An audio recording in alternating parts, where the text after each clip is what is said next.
Hi everyone. Most of the questions that we get are basically what we do if we're going to plant, obviously, alpines in a container, such as a tub or a pot or a basket even.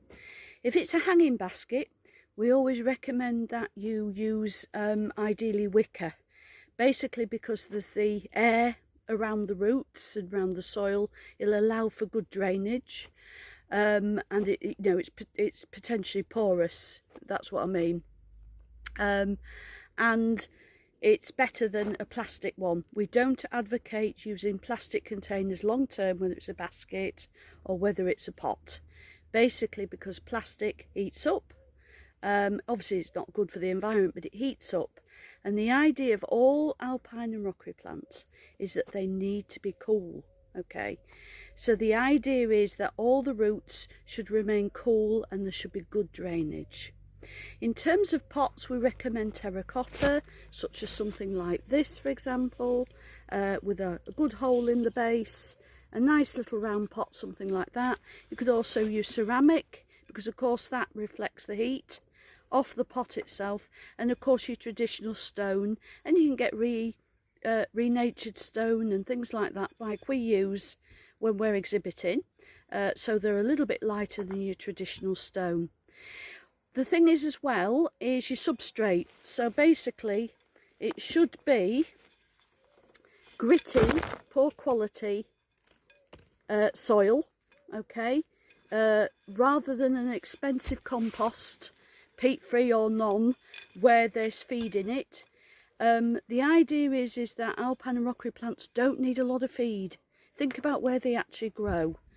So it's about poor quality and lots of grit. Basically this allows for the drainage. The grit you need to use as well is get some cheap grit. Don't spend lots of money on horticultural grit. That's great for the top, when you're actually putting the top around your plants, your planter or the ground, because that's more decorative. But it's about using any cheap grit that you can afford, basically. The idea of the substrates, it's nice and cheap. And then the planting. So planting shouldn't be, normally we would traditionally do it like a saucer. We'd put our plants in and we'd normally sort of bed actually sort of firmly in. If you're doing an alpine and rockery plant pot, you should make it a little bit proud of the rim, very much as this one that I've done yesterday. The plant should be in a mound, and then basically you can put your grit underneath. Then not only have you got your drainage in your actual grit and soil, and obviously the hole in the bottom of your container, but also if we have excessive rain, the excess rain will drain off. As you've noticed in our exhibitions, we don't mound our pots, basically because half of it would end all over the van when we actually transport the pots.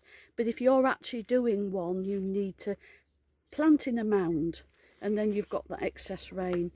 Choice of plants is like anything else, really. You've got to think about aspect. So are you going to have your container in a shady area or in a sunny area?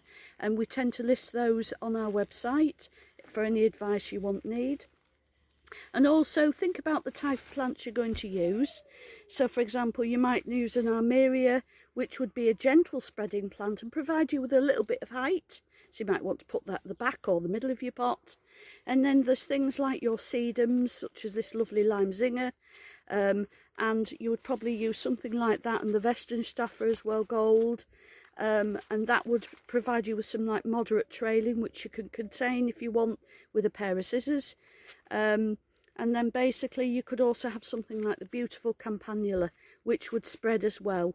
But you wouldn't necessarily put something as aggressive as a sedum in with perhaps like an erodium, or maybe something like isotoma, because you need to think about the spread of your plants and so on.